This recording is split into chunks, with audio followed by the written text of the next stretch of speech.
Fidèles auditeurs et téléspectateurs des 52 radios et des 7 télévisions partenaires du studio Kalangu, bonsoir et bienvenue dans le forum de la presse de ce soir, votre rendez-vous hebdomadaire de décryptage des faits saillants ayant marqué l'actualité de la semaine. Cette semaine, les sujets qui ont marqué l'actualité et qui ont retenu notre attention sont tout d'abord la première session ordinaire au titre du mois d'avril 2023 du Conseil supérieur de la communication. La nouvelle équipe s'est donc réunie pour sa première session ordinaire au titre du mois d'avril 2023. Nous aborderons ensuite le retard des paiements des pensions des retraités au Niger. Enfin, nous terminerons avec l'édition 2023 du Forum Afrique des investisseurs français auquel a participé le Premier ministre Oumoudou Mahamadou. Pour commenter et analyser tous ces sujets, j'ai le plaisir de recevoir nos invités. Maïmoune Diado, journaliste indépendante, Gary Amadou, journaliste au quotidien La Nation, et Ousmane Sidikou, journaliste indépendant également. À la modération du forum de la presse de ce soir, je suis Michel Deji.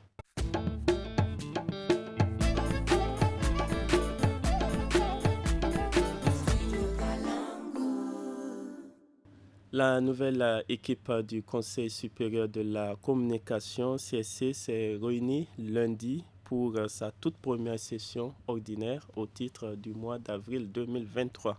Plusieurs points étaient à l'ordre du jour de cette session. Il s'agit entre autres du projet de délibération portant composition, attribution et fonctionnement des commissions d'instruction, l'examen et l'adoption du projet de délibération déterminant les modalités de la saisine d'office et la procédure de traitement des plaintes et recours soumis au CSC.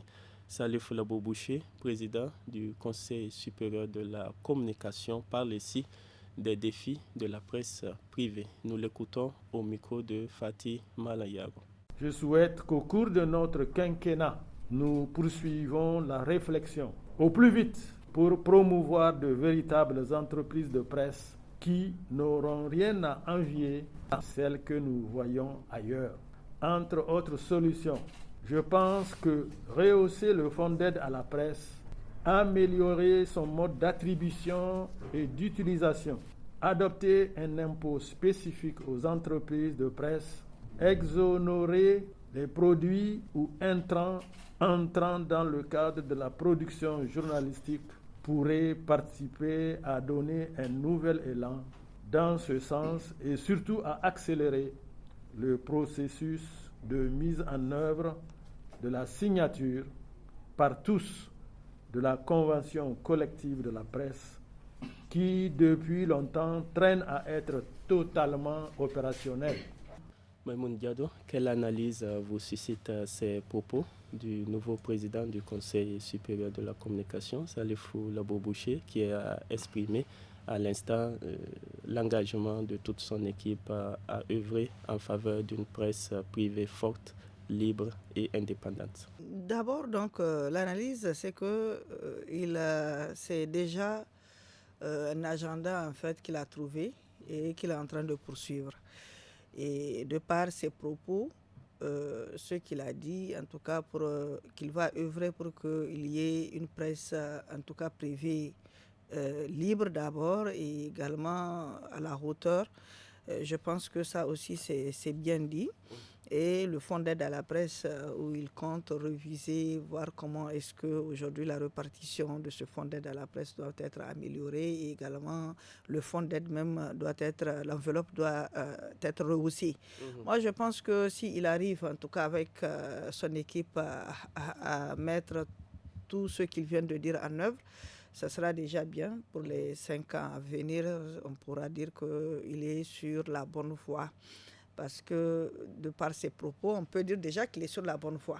C'est un communicateur, même si d'autres disent qu'il n'est pas communicateur. Moi, je le prends comme un communicateur parce qu'il a géré le ministère de la Communication.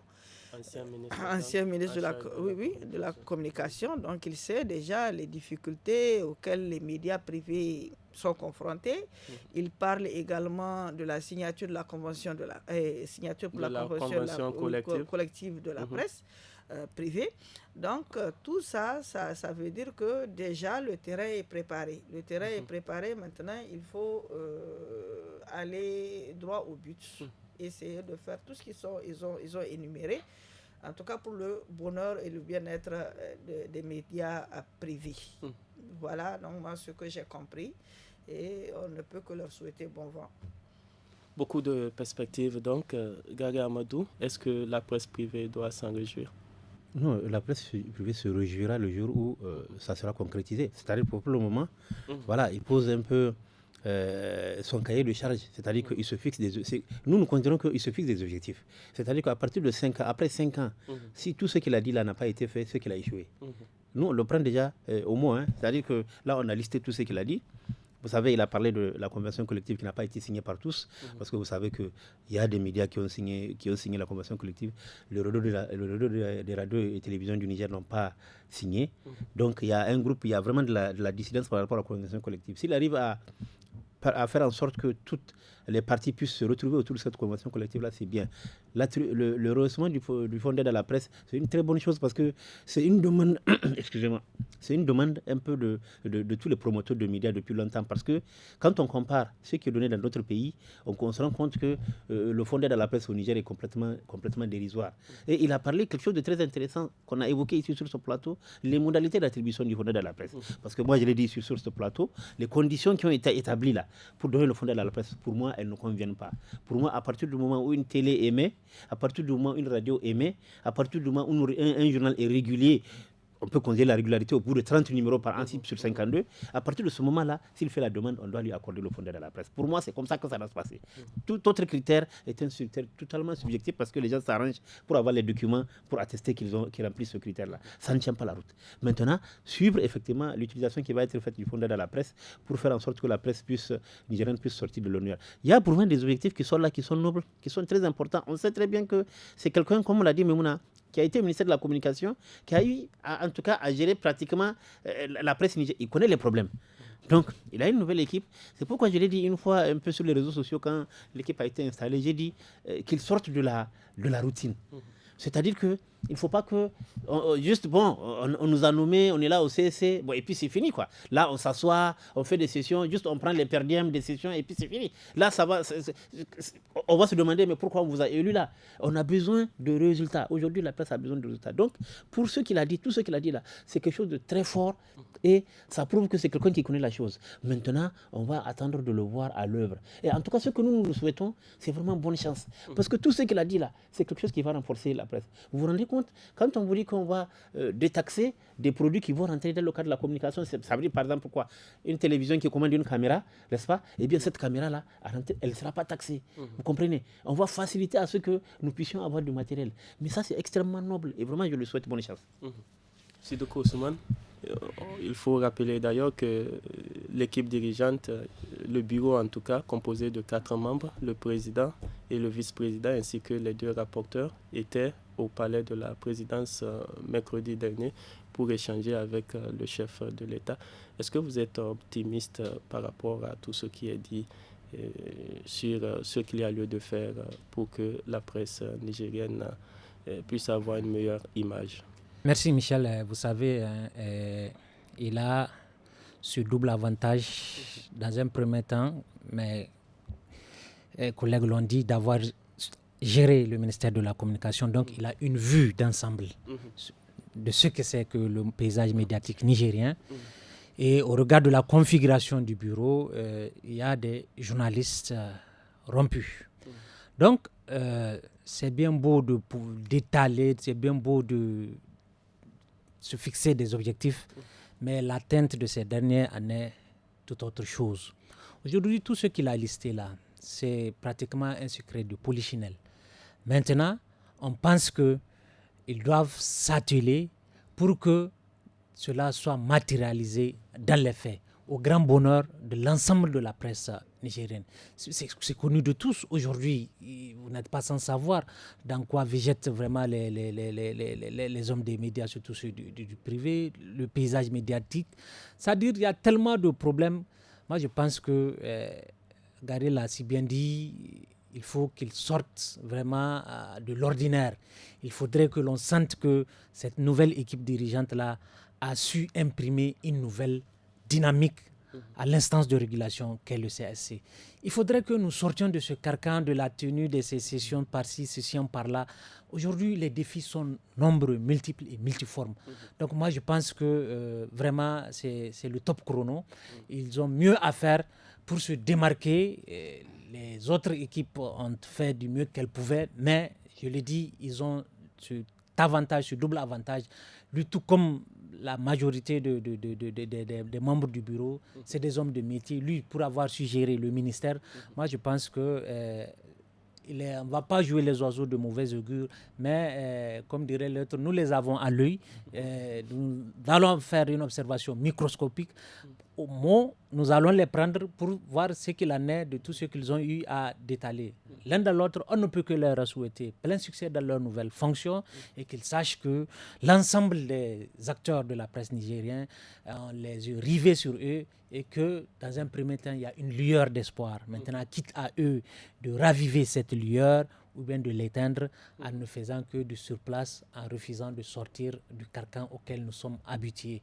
Donc, on nous leur souhaite que plein succès, comme disent les British, wait and see.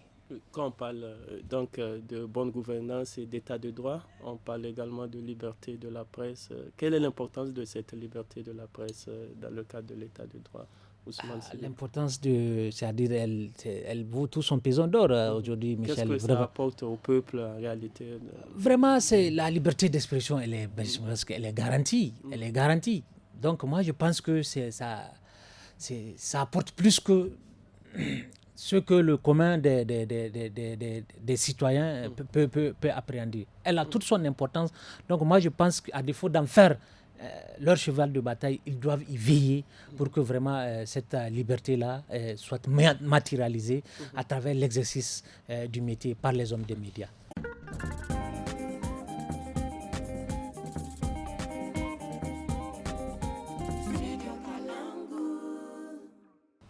Passons à présent au second sujet du forum de la presse de ce soir. Les retraités de la ville de Maradi sont montés au créneau la semaine écoulée pour protester contre le retard accusé dans le paiement de leurs pensions. Le mardi, ils se sont constitués en comité pour rencontrer le gouverneur de la région afin d'impulser une dynamique pour leur satisfaction. Ce retard de paiement des pensions des retraités ne concerne pas que la région de Maradi. Cette situation est condamnée par plusieurs structures syndicales et de la société civile nigérienne. C'est le cas du cadre de concertation pour les luttes démocratiques CCLD Bukata qui a également déploré cette situation dans sa déclaration de presse mercredi dernier. Maimoun Diado, c'est quoi exactement le problème? Le problème, c'est que moi, je me dis que ils ont, certes, ils veulent en tout cas harmoniser les choses pour que tous les retraités puissent avoir la pension donc, par mois. Mais je pense que ça n'a pas été étudié en amont, puisque si ça a été étudié en amont, ça ne devrait pas arriver à ce stade-là. Il y a à Niamey, pas à Maradi seulement, jusqu'à aujourd'hui, des pensionnaires qui n'ont jusque-là pas touché en tout cas un seul mois et qui sont dans l'attente. Et imaginez par exemple ceux qui sont juste à côté, qui doivent se transporter pour venir à Niamey, pour chercher cette pension et qui n'arrivent pas à avoir la pension et qui doivent encore retourner et qui ne savent pas à quel moment la pension va tomber. Moi, je me dis qu'ils veulent l'ancien système, en tout cas, les arranger plus que par mois. Je ne dis pas que le mois, quand on le paye par mois, ça ne peut pas les arranger. Mais ça n'a pas été étudié comme ça devrait être fait. On veut juste, en tout cas, satisfaire peut-être X ou Y, dire que nous avons harmonisé les choses, il faut se précipiter, il faut se jeter, il faut faire ceci, faisons cela, mais ils n'ont pas tenu compte qu'il y a certaines mesures qu'il faut en tout cas essayer de comprendre, essayer d'améliorer d'abord, essayer d'étudier d'abord. Parce que vous avez vu sur les réseaux sociaux comment les gens sont en train de s'y prendre, en tout cas à la Carénie. Et vous avez vu, il y a même des acteurs qui sortent pour pouvoir, et avec leurs connaissances, expliquer comment est-ce qu'il faut, en tout cas, faire pour que tous ces retraités-là puissent avoir leur salaire au même moment. Donc, si on ne peut pas tenir compte, on ne peut pas, en tout cas, mettre les spécialistes qui connaissent, par exemple, comment est-ce qu'il faut faire, comment est-ce qu'il faut étudier, comment est-ce que les dossiers doivent être d'abord étudiés, comment est-ce que chaque région, comment est-ce qu'il faut procéder. Mais donc, c'est un problème. C'est pour ça que nous sommes au statu quo. Parce que là, jusqu'à présent, il y a des pensionnaires qui n'ont pas, leurs livrets ne sont pas encore tombés au niveau donc, du service pension pour pouvoir espérer avoir. Et quand ton livret n'est pas déposé au service pension, ça veut dire que tu ne pourras pas être aussitôt dans la liste, parce qu'il y a une liste. Et c'est ça qui traîne. Maintenant, je ne sais pas comment est-ce qu'il faut faire. La seule chose qu'il faut faire aujourd'hui, c'est peut-être de s'asseoir et de voir comment est-ce qu'ils ont failli, là où est-ce qu'ils ont failli, pour pouvoir redresser la barre. Parce qu'aujourd'hui, pour un retraité qui doit aller fêter sans sa pension, mais c'est un problème aussi.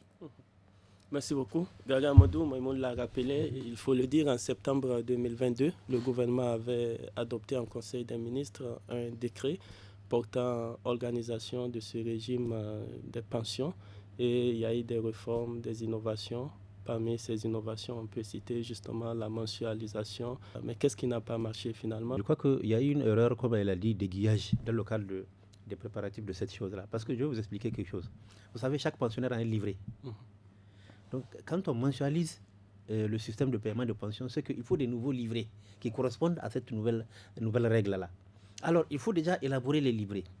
Je ne sais pas le nombre de fonctionnaires retraités au Niger, je ne connais pas leur nombre, mais il faut élaborer de nouveaux livrets, n'est-ce pas, avec les photos et tout.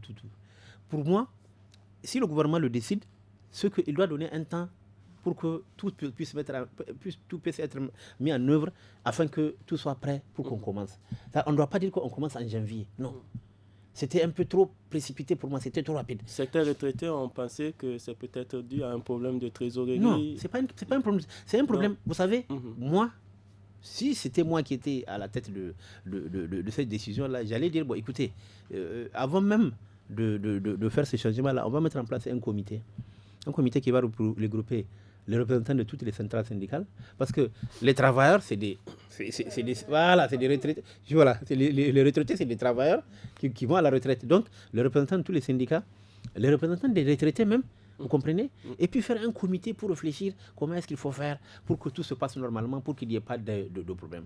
Parce que pour la Carénie, c'est un travail monumental. Je crois qu'il a fallu que la Carénie recrute même des gens pour l'élaboration des livrets. C'est un travail colossal de pension de retraités, des gens qui sont décédés, dont les parents, dont les familles perçoivent aussi les pensions. Vous savez, c'est ça le truc. C'est énorme. Et donc, c'est un travail qui n'était pas facile pour moi. On ne devait pas fixer une date pour dire que ça va commencer à telle date. Parce que si vous fixez une date, si vous dites que ça va commencer en janvier, ça veut dire que vous considérez que avant janvier, tout est déjà prêt, alors que ce n'est pas vrai. Donc, c'est un travail monumental pour moi. On devait repousser la date du début. On pouvait dire, bon, décembre 2023, à partir de décembre 2023, on va commencer la mensualisation. Vous donnez un peu le temps à la Carénie de se préparer, n'est-ce pas? D'abord de sensibiliser les retraités, parce qu'il y a beaucoup de retraités qui sont en brousse, qui ne savent pas peut-être certaines modalités. Donc vous donnez à la Carénie le temps de sensibiliser, et puis là vous préparez tout, non seulement les nouveaux carnets, mais aussi l'informatisation. Vous avez tout le temps, quand tout est prêt, en ce moment-là, quand les pensionnaires vont venir prendre leur dernière pension trimestrielle, là, vous leur dites, bon, la prochaine fois, ça sera mensuel et voilà la date. Donc c'est chaque mois qu'on va vous payer. Tout est prêt, voilà les nouveaux carnets, voilà ton nouveau carnet. Et donc la fin du mois, tu viens, tu prends. Là, c'est très simple. Parce que moi j'étais parti à la Carénie une fois, il n'y a pas longtemps, je crois qu'il y a 2 mois de cela. Et effectivement, j'ai trouvé une vieille dame qui était en train de se plaindre. Elle se plaignait. Moi, je l'ai rencontrée comme ça parce qu'elle était venue. Elle se plaignait. Elle dit, mais comment se fait-il? Voilà. Nous, avant, on ne connaissait pas ça. On était... Voilà. C'est-à-dire qu'on a... La mesure est salutaire. Hein. C'est-à-dire que les retraités, en tout cas, ils apprécient cette mesure-là. Sauf que dans la pratique, ils se rendent compte qu'avant, c'était mieux que maintenant. C'est ça le problème. Donc c'est le temps de préparation. Pour moi, il n'y a pas eu le temps de préparation. Qu'il fallait mettre, qui n'a pas été mis. Voilà. Donc pour moi, il faut vraiment rectifier les choses rapidement. Maintenant, le truc est déjà enclenché. Pour que la machine soit complètement en marche et sans problème, je crois qu'il faut quelques mois encore de souffrance pour les retraités, malheureusement. Donc, qu'est-ce qu'il y a lieu de faire, Ousmane Sidoukou, au niveau du gouvernement pour réussir à améliorer cette situation des retraités et rendre, en tout cas, beaucoup plus facile l'accès à leur pension? Le gouvernement avait fait ce qu'il pensait être mieux pour ces retraités-là à travers les nouvelles mesures-là, les nouvelles réformes. C'est que on a confondu vitesse et précipitation. On aurait dû tout simplement prendre le temps nécessaire parce qu'il ne servait à rien de faire cette migration éclair-là pour que l'on dise que bon voilà, les réformes, voilà, tout est en cours. Non, il aurait fallu prendre le temps pour que la migration se fasse de façon vraiment assez douce et que ces pauvres-là qui se sont saignés les 80 pour servir quand même, ils ne méritent pas le sort dans auquel... chaque interview, ils le disent qu'ils ont servi ils ont le servi, pays. Michel, effectivement. Ils ont été en tout cas très dynamiques absolument, pendant mais leur en fonction. retour, vraiment, le traitement et, voilà qu'on est... et puis que les pensions, c'est un droit. C'est de l'ingratitude à la limite. Maintenant que le processus a déjà commencé, que peut faire le gouvernement? Ce que peut faire le gouvernement, c'est vraiment de mettre les bouchées doubles. Il y a des fêtes qui arrivent et que... bon.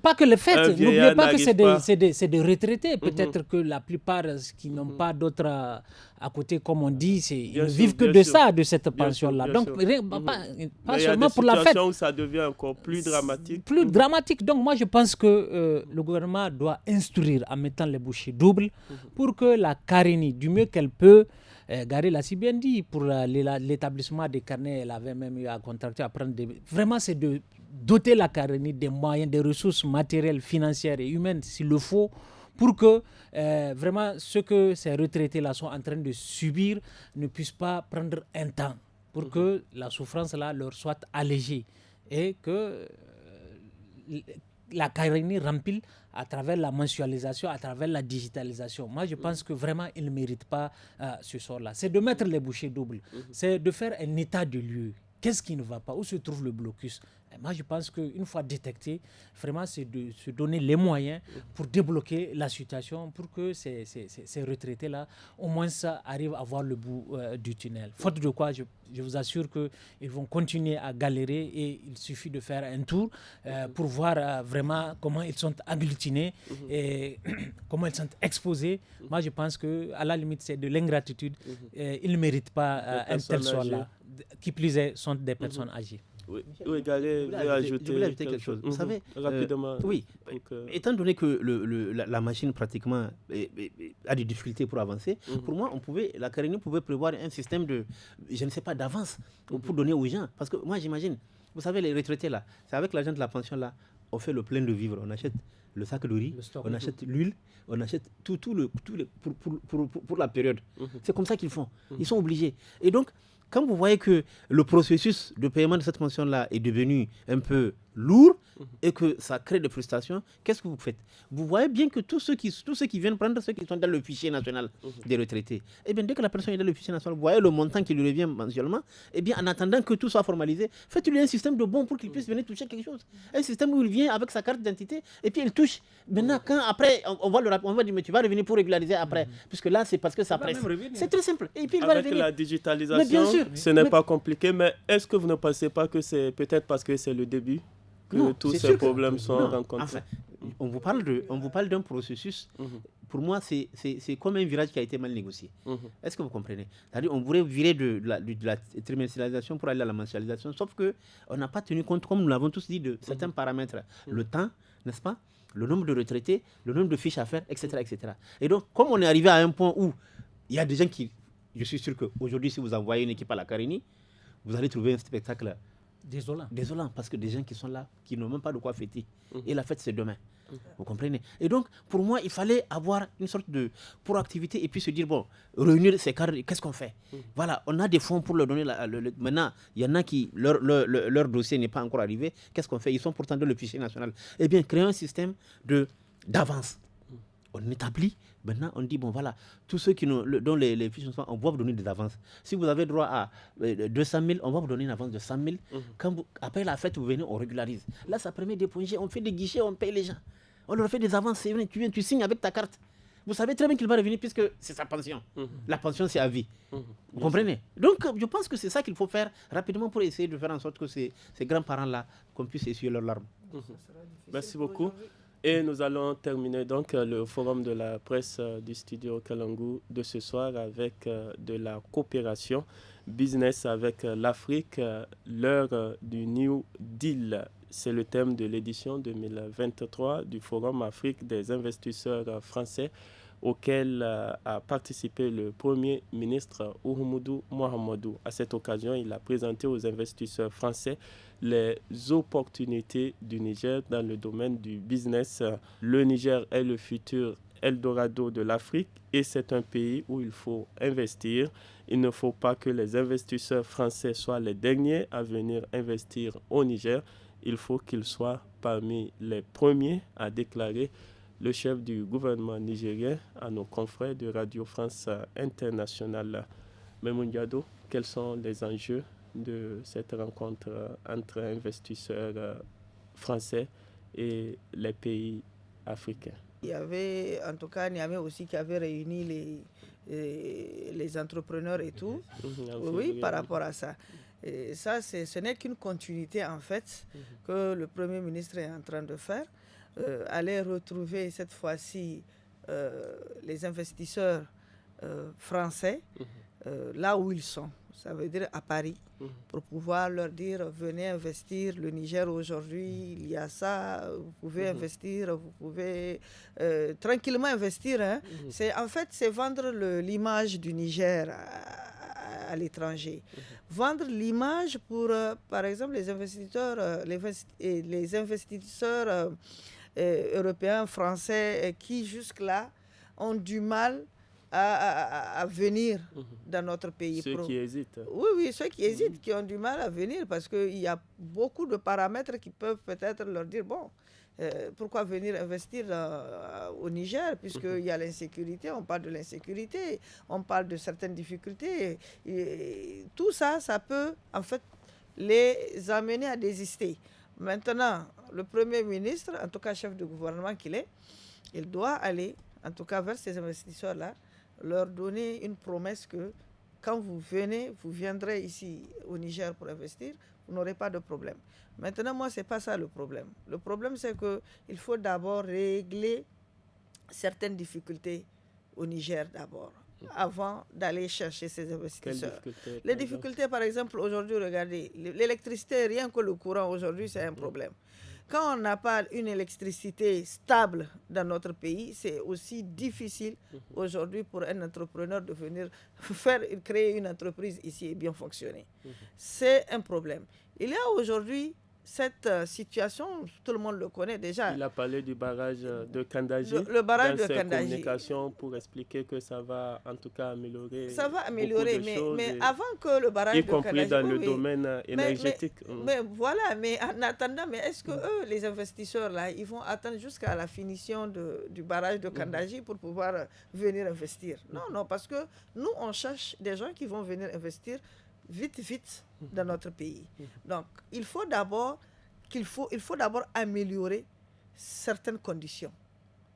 C'est là où moi je me dis que si on n'améliore pas, on n'a pas le courant, l'électricité comme on le veut. Si aujourd'hui, même nous qui sommes Nigériens, on n'a pas d'entreprise ou d'entreprise pour pouvoir concurrencer ne serait-ce que les autres pays, c'est notre problème. Avant, nous avons beaucoup d'entreprises.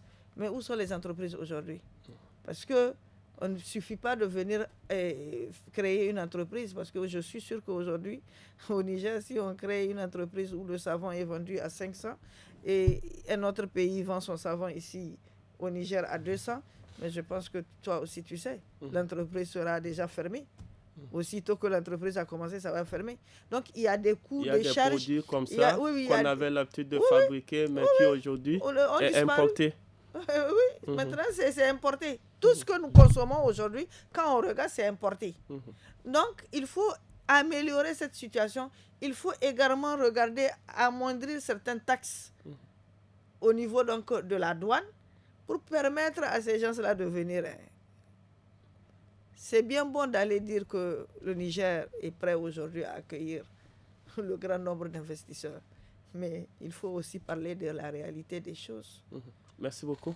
Gaga Amadou, le Premier ministre a expliqué que les investisseurs français ne doivent pas rester uniquement dans le domaine minier notamment. Il faut aller plus loin. Il y a beaucoup d'autres chemins où ils pourraient en tout cas réaliser beaucoup de choses. Qu'est-ce qui peut inciter ces investisseurs français à se dire que il faut vite venir? Ce qu'il faudrait pour le gouvernement, c'est vraiment créer des conditions d'attractivité pour les investisseurs. Faire en sorte que, par exemple, un investisseur français qui veut investir au Niger, qu'on puisse lui faciliter en tout cas les choses à travers une sorte d'allègement fiscaux, vous comprenez? Beaucoup de choses qui peuvent être faites pour qu'il puisse venir. Mais comme la Maimoune l'a dit, je crois que pour la condition sine qua non, la première chose d'abord, c'est un investisseur, quand il va aller dans un pays, il va se demander mais est-ce que l'énergie est accessible? Enfin, est-ce qu'elle est disponible? Je ne parle même pas d'accessible. Est-ce qu'elle est disponible? Parce que si on lui dit que tout le temps, même dans la capitale, il y a des coupures. Mais même ce secteur, on peut le travailler. Mais c'est ce que j'ai dit. Mais ce que le Premier ministre a dit, il est indéniable. Aujourd'hui, dans la sous-région, c'est le pays dans lequel, quand on est un acteur économique étranger, on est appelé à investir pour plusieurs raisons. D'abord, sur le plan, la question sécuritaire est mieux gérée au Niger que dans les autres pays. Il y a une sorte de stabilité politique en plus. Le Niger est un régime démocratique avec une alternance démocratique. Donc, ces conditions-là font que... On parler de la croissance à 2 chiffres. La croissance à 2 chiffres, c'est une économie qui est la en plus force. importante selon le gouvernement bien en sûr. Afrique de l'Ouest. Oui, bien sûr, mais le Niger était parmi les 5 pays qui ont le plus haut taux de croissance en Afrique. Et ça, je vous parle de 2022. Ça, c'est les prévisions du FMI et de la Banque mondiale. Il n'a rien inventé, le Premier ministre. Ce qu'il dit là, c'est basé sur du concret. Aujourd'hui, grâce au pipeline qu'on est en train de construire, là, le pétrole qui va aller jusqu'à 100 000 barils le jour, le Niger sera une économie forte. Une longueur de 2000 km. 2000 km, mais c'est époustouflant comme potentialité. Donc, il y a des potentialités. Le problème, c'est que les investisseurs français, comme il l'a dit, ils sont à la traîne. Ils sont à la traîne, mais parce que, vous savez, avant, il y avait des investisseurs français au Niger. Il y avait la Bra Niger, elle a fermé. Il y avait Unilever, elle a fermé. Il y a Total. On a vendu à des Mauritaniens, je crois, Total. Plus récemment. Bah oui, plus récemment, mais enfin, c'est mauvais signe, ça, c'est inquiétant. Donc, vous voyez, et on a l'impression qu'il a raison de dire, ne vous intéressez pas, c'était pas seulement au secteur minier, il y a d'autres secteurs. Mais c'est très bien qu'ils le disent, parce que maintenant, ce qu'on est en train de voir, c'est comme si les investisseurs français... sont en train de partir, oui, ils sont en train de partir. Mais c'est parce que moi, quand j'ai vu, je ne sais pas, moi, quand j'ai vu Total, avec le nouveau logo de notre... On dit c'est des Mauritaniens, quand j'ai vu ça, j'ai dit, mais c'est inquiétant. Donc, aujourd'hui, à l'heure actuelle, là, peut-être que le seul groupe qui existe, c'est le groupe Vivendi, qui est Canal+. Bon, ça, il est partout, Canal+. Vous comprenez? Donc, c'est pratiquement le seul qui est là. Et donc, inciter les Français, il a très bien fait de dire aux Français, venez investir. Venez investir au Niger parce que le Niger est un pays d'avenir. Et c'est vrai. Et donc, maintenant, je pense que les investisseurs qui sont partis, puisque ce forum-là a été organisé par la France, c'est chaque année en réalité que la France l'organise, pour essayer de voir comment est-ce qu'on peut créer les conditions pour que les investisseurs français... Parce qu'aujourd'hui, qui sont ceux qui sont sur le marché nigérien? Ce sont les Chinois, ce sont les Turcs, ce sont les Indiens, et ce sont d'autres pays arabes qui sont là, qui sont en train de... Et les Français sont en train de se retirer. Donc, c'est pour moi, c'était très bien pour le Premier ministre de partir parce qu'il part à un moment où on a l'impression que les investisseurs français sont en train de se retirer. J'espère que son appel sera entendu, qu'ils vont venir cette fois-ci, ils vont revenir, ils vont en tout cas venir, en tout cas prendre leur part du marché dans un partenariat qui leur sera utile et qui nous sera utile aussi. Un partenariat gagnant-gagnant. Gagnant-gagnant, oui. Merci Ousmane Sidoukou. Sont-ils favorables, ces investisseurs français, à cet appel du chef de gouvernement, Oumoudou Mohamedou? Bon, du mieux qu'il a pu, il a vraiment su, tel que peint et décrit, le climat des affaires au Niger serait propice. Et pour plusieurs raisons. Et d'ailleurs, l'appel à la diversification dans les investissements de la part de ces investisseurs, moi je pense que c'est bien. Il est unanimement reconnu sur cette table que nous souffrons d'un problème énergétique assez criard. Donc pourquoi pas dans ce secteur qu'un de ces investisseurs français-là, qu'ils viennent voir comment explorer la piste pour que, même si nous ne tendions pas vers cette indépendance énergétique, au moins que nous continuions à souffler pour que nous ne revivions pas ce à quoi nous sommes habitués, c'est-à-dire le calvaire des coupures intempestives, des délestages. Moi, je pense que... Par rapport à tout ça, qu'est-ce qu'on peut faire? Par exemple, en France, j'ai vu, par exemple, ils utilisent même l'énergie éolienne. Et...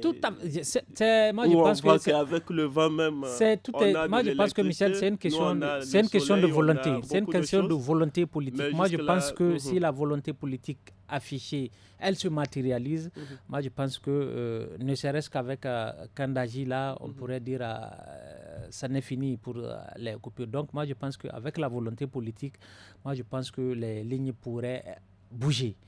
Donc, on ne peut que être nourri d'espoir pour que cet appel lancé à ces investisseurs-là ne puisse pas tomber dans les oreilles d'un sourd. Parce que le fait qu'ils se soient retirés ou bien qu'ils se soient retranchés dans bien des secteurs, et listés par-ci, par-là, moi je pense que ce n'est pas bon signe.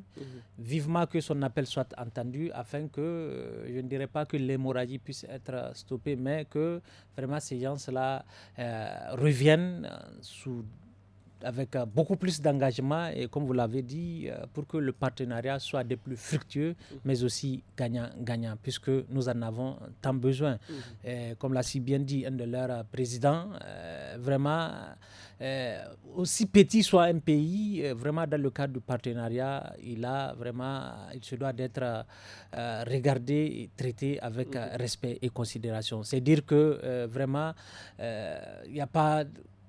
que les grandes puissances, vraiment, ils auront aussi tout à gagner en tissant des relations de partenariat qui seront bénéfiques tant pour eux que pour nous. Et nous en nourrissons l'espoir pour que effectivement ces partenariats puissent véritablement profiter à l'ensemble du peuple nigérien et non à des individus. Merci beaucoup, Maïmoun Diado. Pour terminer, il faut rappeler justement qu'il y avait déjà eu à Niamey un forum Europe-Niger, à travers lequel il y a eu donc les investisseurs européens qui étaient venus rencontrer les porteurs de projets du Niger. Et comment faire, qu'attendent ces porteurs de projets du Niger pour faire vite booster l'économie dans beaucoup de domaines? Il faut d'abord améliorer certaines conditions, il faut améliorer certaines situations pour que ces entreprises-là puissent viablement, en tout cas, s'implanter et puis donner un bon rendement. Et la fiscalité, l'énergie, moi je vois que c'est des choses qu'on peut maîtriser et qu'on peut alléger puisque ça sera un partenariat gagnant-gagnant et ça sera un partenariat qui va en tout cas satisfaire tout le monde. Donc il faut les accompagner, ces entreprises-là. Il faut les accompagner. En fait, ceux qui veulent venir investir au Niger, ils ont besoin d'être accompagnés. Ils ont besoin d'être mis en confiance. Ils ont besoin de savoir quand ils vont en tout cas entreprendre quelque chose au Niger, que ça soit une réussite pour eux et pour le Niger aussi. On ne vient pas dans un pays pour investir et se dire fier parce que je suis venu investir, mais quand il n'y a pas de retombées et quand il n'y a rien de positif qui peut changer ou améliorer les conditions de cette population, mais l'entrepreneur lui-même, il a failli. Non, Emmanuel Macron avait d'ailleurs rappelé à ce que les investisseurs français changent de méthode à ce niveau. Ils doivent en tout cas faire bouger les choses. En tout cas, constructives et des méthodes aussi participatives et des méthodes en tout cas aujourd'hui qui, je l'ai dit, peuvent profiter pour tout le monde. Parce que moi, si une entreprise, c'est pour créer, pour que je puisse ramasser de l'argent, et que de l'autre côté, je vois, il n'y a rien d'améliorer, il n'y a rien que les populations puissent aujourd'hui, en tout cas, profiter, mais ça veut dire que mon entreprise, là, ce n'est pas une entreprise. Donc, il faut les accompagner. Il faut les accompagner, il faut en tout cas leur donner confiance. Il faut que ces entrepreneurs ou bien ces entreprises qu'ils vont créer, que ce soit des entreprises ou en tout cas profitable pour nous tous.